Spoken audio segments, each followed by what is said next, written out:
Está a cargo de la doctora Pilar Díaz Suárez de México, quien es jefe de Departamento de Imágenes del Hospital de México. Ella va a presentar el papel de la imagen en la obesidad infantil. Buenos días, doctora. Gracias. Muchas gracias. Buenos días a todos. Muchas gracias al comité organizador del Congreso, al doctor Pelizaria Pato. La verdad es que ha estado todo espectacular y estoy muy contenta de compartir con ustedes. Vamos a hablar un poco acerca del papel del radiólogo en la patología de la obesidad infantil. Todos sabemos que la obesidad infantil en nuestros países se está convirtiendo en un problema de salud pública y voy a mostrar algunos datos un poco alarmantes. En México tenemos un nada glorioso primer lugar en obesidad infantil. Esto quiere decir que uno de cada 3 adolescentes entre los 12 y los 19 años presentan o sobrepeso u obesidad. Y para los escolares la prevalencia combinada de sobrepeso y obesidad ascendió en promedio en los últimos años un 26% para niños y niñas. De tal forma que en México tenemos casi 4 millones de niños que están con este problema de obesidad. La Organización Mundial de la Salud dice que en los últimos 40 años se ha multiplicado por 10 el índice de obesidad infantil en el mundo. Y bueno, luego de analizar estos índices de estas gráficas y los índices de masa corporal en nuestros países en Latinoamérica, ahora tenemos la noción de que 124 millones de niños y jóvenes tienen sobrepeso y 192 millones tienen datos de desnutrición. Esto quiere decir que en 5 años habrá más niños obesos que niños desnutridos en el mundo. Estos datos, pues, a mí me parecen muy alarmantes y tenemos que tomar medidas serias y rápidas para controlar este problema.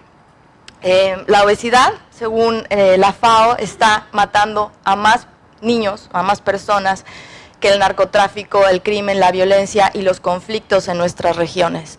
De tal forma que hay que tomar esto muy en serio y hay que preocuparnos por hacer, más bien ocuparnos por hacer algo, y desde el punto de vista radiológico nosotros podemos hacer muchas cosas como ahora se los voy a mostrar. El panorama de la seguridad alimentaria y nutrición en América Latina. Estas son algunas cifras de los países de la gente que estamos aquí, y vean cómo son igual de alarmantes. En Argentina casi el 10% de los niños menores de 5 años tienen problemas de obesidad, pero bueno, en los demás países, Nicaragua, en Chile, en Perú, estamos con niveles muy muy altos. Este es el enemigo más difícil de vencer. Este es el pan dulce de México, pero lo podemos sustituir por hamburguesas, o lo podemos sustituir por arepas, o por cualquier cosa de las regiones distintas de donde nosotros venimos. Algo que también está pasando es que hemos tomado hábitos muy malos y estamos comiendo cosas que normalmente en nuestros países no se comían, como cosas muy capeadas y fritas. Y eso está haciendo que el índice de obesidad, junto con las gaseosas, los refrescos, esté aumentando de manera muy, muy importante. Y bueno, el pan dulce de México es delicioso, pero eso es aparte. Entonces, bueno, ¿qué podemos hacer nosotros como radiólogos? Y la verdad es que las técnicas que les voy a mostrar, algunas de ellas, vamos a empezar la plática con la elastografía. La elastografía ya habló un poco la doctora Lina Cadavid en esteatosis hepática. Les voy a mostrar un poco de qué es la técnica, cómo la podemos hacer y qué es más confiable, si el ultrasonido o la resonancia magnética. Posteriormente vamos a hablar un poco acerca del método de Dixon y algunas variables que hemos encontrado en el hospital infantil de cómo utilizarlo para optimizar los resultados. Y al final vamos a dejar la resonancia magnética funcional en cerebro para los pacientes con obesidad y lo que se está haciendo actualmente. Entonces, bueno, ahora vamos a hablar un poco de la elastografía. ¿Es mejor hacer elastografía por resonancia que por ultrasonido? Sí. Pero vamos a ver un poquito un repaso de lo que es la elasticidad, pues es la propiedad física que tienen los tejidos de cambiar de forma y después volver a su forma original, después de haber cambiado de forma. Aquí tenemos los kilopascales, esto nada más se los menciono porque es la forma que nosotros vamos a reportar en nuestros informes la fibrosis, que es lo que se mide en la elastografía. Tenemos dos formas de hacerlo, por ultrasonido y por resonancia magnética. Ustedes habrán oído el famoso módulo de Young, que lo que hace es medir el estrés lineal. Esto es lo que hace la elastografía por ultrasonido, y si nosotros quisiéramos mostrárselo de manera muy gráfica, pues es este video. Esta es la elastografía por ultrasonido, se estira y se encoge el tejido, y eso es lo que medimos con el ultrasonido, de manera lineal. Si nosotros queremos utilizar la resonancia magnética, entonces lo que vamos a utilizar es el módulo de corte o el shear module, y esto lo que hace es que el objeto, en lugar de estirarse de manera lineal, lo hace de manera un poco perpendicular. Si nosotros quisiéramos mostrarles esto de manera gráfica, pues lo que hacemos es este jueguito, que en México le decimos manita de puerco, y lo que hace es deformar el tejido para que después vuelva a su forma original, pero no lo hace de una manera lineal. Esta diferencia entre módulo de Young y módulo de corte es importante porque a la hora que nosotros reportemos el informe, los valores van a cambiar. Entonces, tanto la resonancia como el ultrasonido están midiendo propiedades físicas relacionadas con la elasticidad, pero que no son idénticas. Y esto es muy importante porque los valores en kilopascales son diferentes en un método diagnóstico comparado con el otro. Entonces, ¿qué es lo que necesitamos nosotros ofertar o ofrecer a los médicos? Una medición de la elasticidad no invasiva, que eso es lo que nosotros vamos a hacer. Se puede medir por ambas técnicas, ultrasonido y tomografía. Y bueno, lo que es más importante y por lo que tanto está adquiriendo resonancia en el mundo, la elastografía, en los pacientes pediátricos, es la idea o la intención de evitar la biopsia. Por eso es que cada vez se está tratando de hacer más en los centros hospitalarios pediátricos para evitar la biopsia. Estamos en esta fase en la que estamos convenciendo a los médicos de que de verdad sirve y que no necesitan confirmarlo con métodos invasivos como la biopsia. Entonces, eso es lo que nosotros queremos mostrarles, y ya sabemos que los niños obesos tienen la mayoría datos de esteatosis, pero lo que nosotros no queremos es que estos chiquitos avancen a enfermedades que les producen fibrosis y que se complican, y que de eso es de lo que acaban sufriendo, padeciendo y muriendo. Entonces, la mayoría de las enfermedades que provocan fibrosis en los pacientes pediátricos, pues es una lista larga, pero la que está muy asociada al paciente obeso son el hígado graso no alcohólico y el hígado graso no alcohólico que desarrolla esteatohepatitis. La diferencia entre estas dos enfermedades es importante porque si tiene hígado graso se puede tratar de una manera convencional, pero si empieza a desarrollar esteatohepatitis hay que hacer una intervención mucho más agresiva para que no desarrolle más patología. Estas enfermedades, la esteatohepatitis y el hígado graso, está provocando que 6 millones de niños en Estados Unidos tengan esta patología. En México la prevalencia va entre un 3 y 24%, lo cual quiere decir que tenemos que actuar de manera rápida, y lo que les decía, que es muy importante que si tienen o no fibrosis y si desarrollan o no inflamación, es donde nosotros podemos intervenir y hacer una gran diferencia para el pronóstico de la enfermedad en estos niños.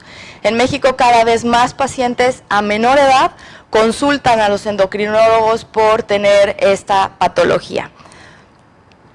Y bueno, desde el punto de vista radiológico, nada más esta imagen, les quiero mostrar que bueno, tenemos aquí el hígado graso, pero ¿cuándo podemos nosotros intervenir? Estos niños, el 10% de los que tienen hígado graso van a desarrollar esteatohepatitis, y aquí es donde nosotros podemos dar el diagnóstico de manera oportuna con la elastografía. La forma de hacer el diagnóstico de esteatosis hepática pues puede ser por ultrasonido, es una forma bastante sencilla y común de hacerlo, pero la diferencia es que nosotros queremos evitar estas patologías que avancen y que provoquen más daño al parénquima hepático.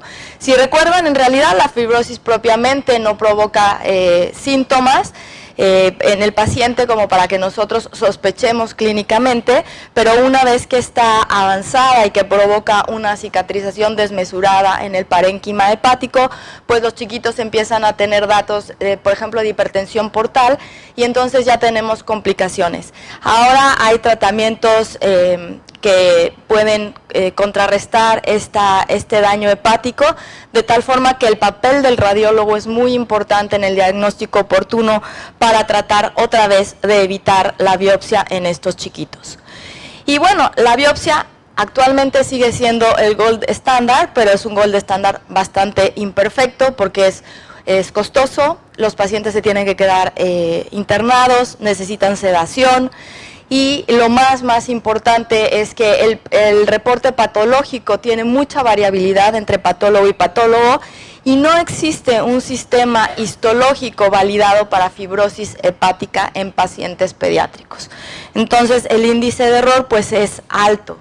Nosotros como radiólogos lo que podemos hacer con la elastografía pues es ofrecer un marcador que es no invasivo, que es muy específico, es bastante sensible también y podemos con la resonancia magnética también identificar datos de fibrosis contra datos de inflamación.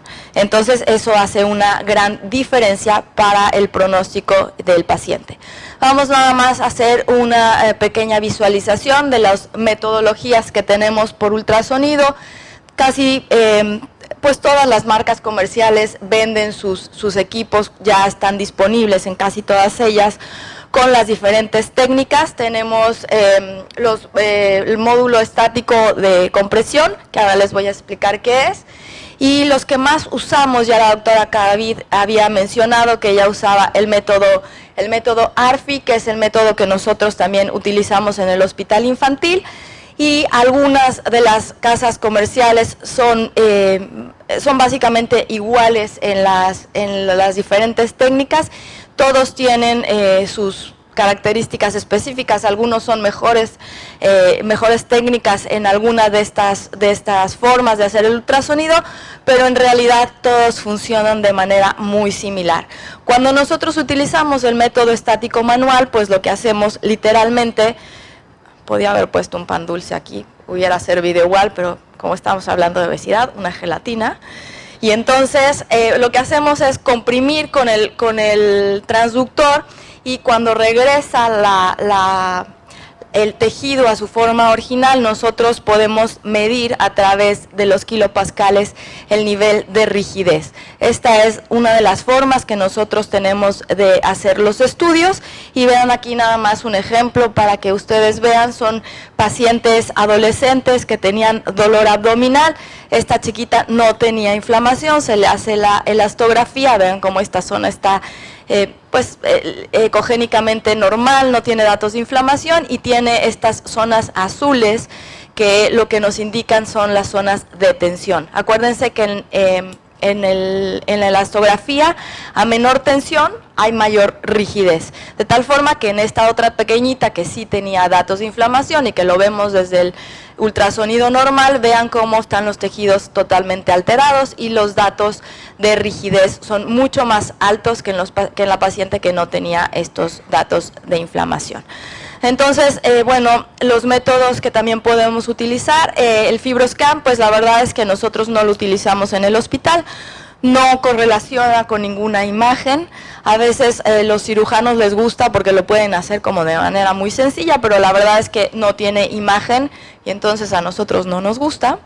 Y bueno, aquí tenemos el ARFI y el SSI, que son los que más se utilizan a manera comercial. Cada uno tiene sus ventajas y sus desventajas, pero en realidad lo que nosotros reportamos, dependiendo el método que nosotros utilicemos, es el grado de fibrosis.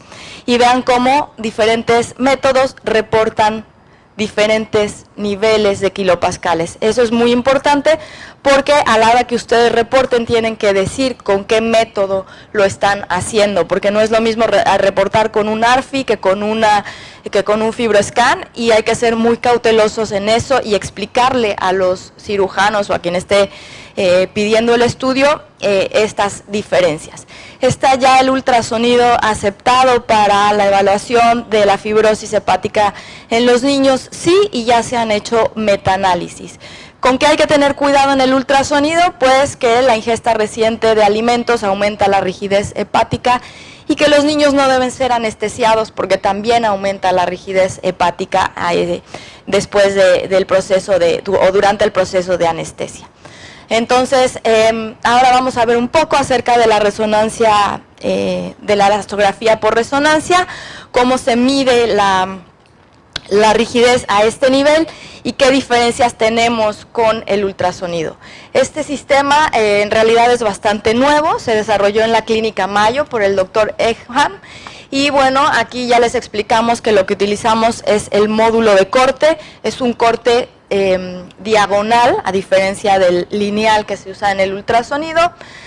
Todas las casas comerciales pueden hacer elastografía por resonancia, sin embargo, Resonant es el que en los Estados Unidos posee la patente y es el aparatito que nosotros necesitamos adquirir con el resonador para poder hacer la elastografía.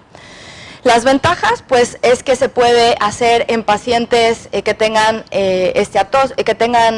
ascitis, que sean muy obesos, lo cual en el ultrasonido a veces es una de las limitantes. Es muy fácil de reproducir y el estudio en realidad lleva entre 5 y 10 minutos desde que el paciente entra al resonador hasta que finaliza la realización de este estudio. Las desventajas, pues, es que necesitan comprar el equipo para poder realizar, no el resonador, sino el Resonant, para poder realizar el estudio, pero finalmente acaba siendo más barato porque es una técnica muy precisa para detectar la fibrosis que evita las biopsias en los pacientes pediátricos. Lo que es importante es que no hay mucha variabilidad interobservador porque los datos que salen están hechos de manera matemática en el sistema y la forma en la que reporta un radiólogo y otro radiólogo pues es muy similar.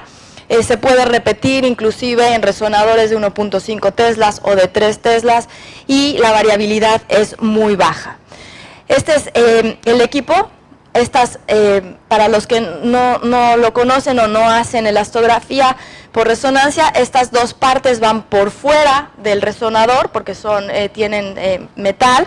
Es la caja de disparo que está ubicada fuera del resonador. Este es el generador, este es el que hace un ruidito que ahorita se los voy a mostrar. Y luego está el generador pasivo que está dentro del magneto, es esta manguera que entra al equipo y que en los pacientes adultos se coloca sobre el hígado. Lo que nosotros hemos hecho o encontrado es que tenemos una mejor respuesta en el paciente pediátrico si lo colocamos en la parte de abajo, por la parte de la espalda. ¿Por qué? Porque los niños sienten un cosito ahí en el abdomen y lo rascan, se mueven.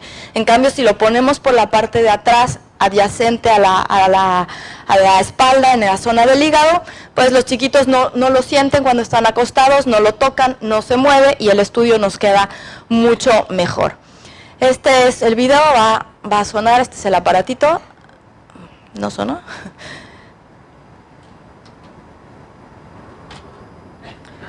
Gracias, ese es el efecto que quería mostrarles. Muchas gracias. Entonces, bueno, suena justo así.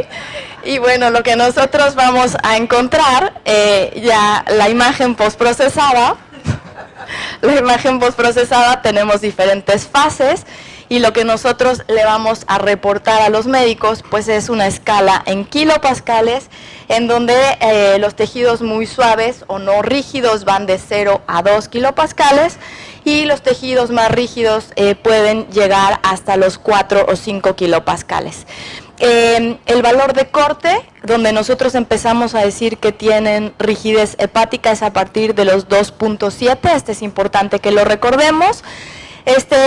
La resonancia, la elastoresonancia es muy específica y muy sensible para la detección de fibrosis, comparada con la biopsia es casi, miren, del 98-99%, eso es muy preciso.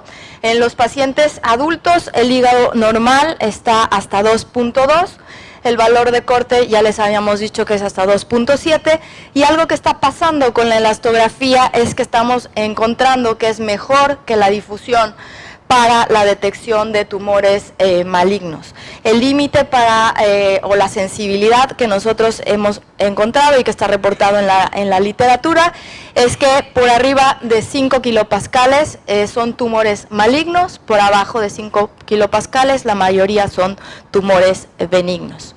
Entonces esta es la forma que nosotros tenemos de reportar, y si se recuerdan la gráfica que nosotros presentamos del ultrasonido, pues nada tiene que ver una con la otra, porque estamos midiendo, sí, elasticidad, pero de forma diferente. Entonces, comparado con el FibroScan, con el ARFI y con gráficas clínicas, es muy superior la elastografía en relación a estos métodos, de tal forma que si van a hacer elastografía, háganlo por resonancia magnética. Les voy a mostrar solamente 2 casos para pasar al siguiente tema, que es el método de Dixon. Aquí tenemos un chiquito de 9 años que tenía infiltración grasa grave y se evitó la biopsia porque no tenía datos de fibrosis. ¿Se acuerdan el valor de corte? 2.7. Este niño no tenía fibrosis hepática y no se biopsió. Esta pequeñita de 15 años con sobrepeso, que tenía transaminasas altas y tenía datos de fibrosis, aquí sí se le hizo una biopsia, pero vean cómo el valor de la elastografía pre y post, esta es pre, esta es post, le dieron dieta, le dieron tratamiento con ejercicio y bajó de manera importante. Y este caso es de una niña de 14 años que tenía una lesión en el hígado, ¿se acuerdan el valor? Que era por abajo de 5 benignos, por arriba de 5 malignos. Fue un adenoma hepático, hay que tener cuidado porque estos tienen transformación maligna, pero bueno, lo logramos hacer con elastoresonancia. Lo que les decía, que baja el costo porque al final no tenemos que biopsiar a los niños, y eso es importante porque evitamos hospitalizaciones innecesarias. Ya está aprobado como un método para realizar el diagnóstico de fibrosis hepática y bueno, pues esa es la parte de la elastografía. Cuando nosotros usamos el método de Dixon, que todos conocemos, que sabemos que hace cuantificación de la grasa hepática, lo que nosotros empezamos a ver en el hospital infantil es que cuando utilizamos el método de Dixon de manera aleatoria, teníamos como mucha variabilidad en los resultados que nosotros estábamos obteniendo. De tal forma que empezamos a hacer de manera ordenada con la división de Corinot, del parénquima hepático, para ver si teníamos alguna diferenciación, si lo hacíamos de manera ordenada o si lo hacíamos de manera al azar. Y entonces comparamos niños que tenían índice de masa corporal altos contra niños que tenían índice de masa corporal normal, y usamos el método de Dixon con una secuencia ideal, que es una secuencia que está como un poco mejorada, y hicimos una cuantificación aparte de la cuantificación que nos daba el resonador, con un programa que se llama MRI Quantif, para ver si teníamos alguna diferencia entre estos pacientes. Se les puso el ROI del mismo tamaño en los segmentos al azar y en los segmentos de Corinot a todos los niños de manera igual. Y bueno, lo que encontramos fue muy interesante. Encontramos que cuando lo hacíamos de manera al azar, encontrábamos gran cantidad de errores a la hora de hacer las mediciones. Encontrábamos que a veces tenían picos muy altos de grasa en algunas zonas que con los métodos de Corinot eran como mucho más parejos. El puntito amarillo, no sé si lo alcanzan a ver, es el programa de cuantificación, y lo más cercano que está a este programa es más preciso, de tal forma que los niños que tenían las gráficas rojas se alejan, esos son pacientes que lo hicimos al azar, y las gráficas azules se acercan a la cuantificación mucho más precisa. Esto es solamente para indicarles a ustedes que la mejor forma de hacer método de Dixon es de una manera ordenada. Poner siempre en un cierto punto de todos los pacientes con un mismo ROI del mismo tamaño para que tengan mejor resultado. Hay menos cantidad de errores en los pacientes que se hicieron de manera ordenada, y esto es muy importante porque la verdad es que cuando hacemos el método Dixon lo hacemos un poco al azar, o eso es lo que aprendimos o nos enseñaron o con la experiencia lo hemos ido viendo, y es mucho mejor hacerlo de manera ordenada, los segmentos siempre del mismo tamaño y en la misma forma. Ustedes van a encontrar mejores datos.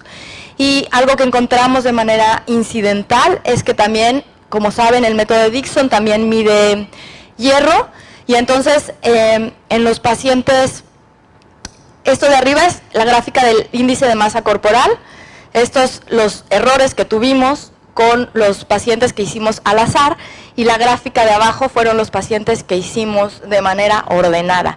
Y si se fijan, los niños que tenían un índice de masa corporal más bajo, normopesos, pero no a lo mejor tan bien nutridos, tenían el hierro más abajo, tenían datos de anemia, algunos de ellos, y bueno, esto fue algo incidental. Y ya para terminar, les voy a mostrar algunas de las cosas de resonancia magnética funcional. Estamos pensando en el hospital infantil que el problema de obesidad no solamente es un problema metabólico, sino que es un problema que tiene un sustrato neurológico. Entonces, nosotros usamos dos técnicas, el tensor de difusión y la técnica de Wolf, y entonces lo que hicimos ya en pacientes con déficit de atención, que muchos de ellos eran pacientes obesos, fue utilizar esta técnica de tensor de difusión, en donde encontramos realmente datos muy interesantes. Esto es el tracto de un paciente sano, esto es el tracto de un paciente con déficit de atención, y el neurólogo, nuestro neurólogo que tiene déficit de atención y tiene hiperactividad y tiene... Entonces se le ocurrió que a lo mejor si nosotros hacíamos esto en pacientes obesos, porque muchos de los niños con TDA tenían obesidad, podríamos encontrar alguna cosa importante. Cuando nosotros les dimos tratamiento a estos niños con déficit de atención, estos tractos se recuperaron pre y post tratamiento, de tal forma que el planteamiento pues no era tan irracional, ¿no? Pensar que tuvieran alguna alteración neurológica y darles tratamiento adecuado y ver cómo se recuperaban o no estos tractos, similar a los niños con déficit de atención. Entonces, pensamos que tenían un problema del desarrollo sin manifestaciones neurológicas. Entonces, les hicimos la tractografía y niños normales, niños con déficit de atención y niños con obesidad. El patrón que encontramos es que los niños con obesidad tienen alteraciones muy similares a los niños con déficit de atención. ¿Por qué? Porque probablemente tienen problemas en el control del impulso, al igual que los niños con déficit de atención. De tal forma que miren, los tractos se parecen mucho más, el de los niños obesos, al de los niños con déficit de atención, que a los de los pacientes normales. Basados en esto, pensamos entonces utilizar otra técnica de resonancia magnética, la técnica de Bolt, donde les dimos a los niños a oler diferentes sustancias. Les dimos a oler chocolate, pensando en un aroma agradable. Les dimos a oler cebolla, pensando en un aroma desagradable, aunque los niños obesos lo asociaban con la cebolla en los tacos al pastor. Resultó que no era tan desagradable, pero bueno, y les dimos a oler un aroma neutro, que era la acetona. Y lo que encontramos fue muy interesante. Los niños, aquí tenemos los niños obesos comparados contra los niños sanos. Los niños sanos no se les encendía la zona del área cingulada, que es donde está la zona del control de impulsos. A los niños con obesidad se les encendía de manera importante esta zona. Este patrón verdecito que ustedes ven es que los niños estaban pensando: la cebolla no me gusta, o sí me gusta pero estoy adentro del magneto, no me la puedo comer, y todo es esta respuesta neurológica a ese estímulo. Cuando les dimos a oler chocolate, otra vez los pacientes sanos tenían esta sensación, vean cómo no se les enciende la zona del cíngulo, están controlando el impulso. Sí me gusta el chocolate, pero no me lo puedo comer porque estoy adentro del equipo. Vean a los pacientes obesos, el área cingulada, encendida de manera intensa. El resto no estaban pensando en nada más que en comer. Tenían aquí el área cingulada prendida, me quiero comer el chocolate, no importa, me voy a levantar. Pero lo más interesante es que cuando les dimos a oler acetona, los niños no obesos se les prendió el cerebro diciendo, esto no es comida, esto no me lo puedo comer y además huele feo. Y los niños obesos, vean nada más. Esto quiere decir que tienen un mal control de impulsos, que se comen todo a toda hora y que no pueden de verdad controlarlo. Esto cambia totalmente la mentalidad y la forma en la que nosotros vemos la obesidad. Si nosotros entendemos que el problema es un problema multifactorial y que estos chicos no pueden de verdad controlar este impulso, podemos dar tratamiento para controlar el impulso y entonces la dieta va a servir. De otra manera, están a dieta y en cuanto acabe la dieta, se acabó, vuelven a comer, mientras nosotros no podamos controlar eso. Entonces ya nada más para terminar, estas son las imágenes que nosotros les mostramos de los niños obesos. Vean cómo el área cingulada estaba prendida en todos los aromas, en todas las formas. Y bueno, a mí me mandaron un meme que me hizo mucha gracia cuando lo leí. No nos digan gordos, se debe decir personas con capacidades digestivas y metabólicas diferentes, pero la verdad es que después de ver los estudios con resonancia magnética funcional, yo agregaría ahí que son personas con capacidades digestivas, metabólicas y neurológicas diferentes. Lo cual quiere decir que hay que cambiar la forma y la importancia del radiólogo en el aporte de esta información para cambiar este problema de obesidad a nivel mundial.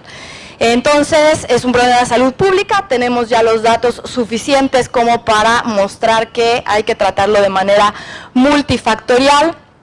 Quiero agradecer al doctor nunca puedo, Mónica, pronunciar, que me prestó muchas de las imágenes que mostré de la astografía, a la doctora Mónica Eppelman, que también me ayudó muchísimo con esta plática, al doctor José Lipsich, que también me prestó algunas de las imágenes, y bueno, yo no podría hacer nada de esto sin el equipo. Somos serios a la hora de hacer la investigación, pero este es el doctor Barragán, que es un superhéroe. Aquí la estatua de piedra soy yo.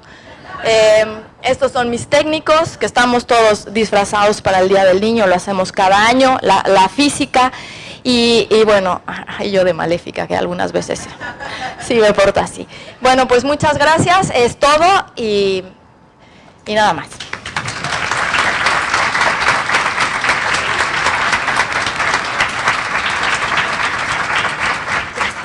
Muchas gracias, doctora. Y para finalizar este primer bloque de la mañana, vamos a invitar al doctor Andrés García Baize, de Uruguay, a presentar catéteres y sus complicaciones en la unidad neonatal, lo que puede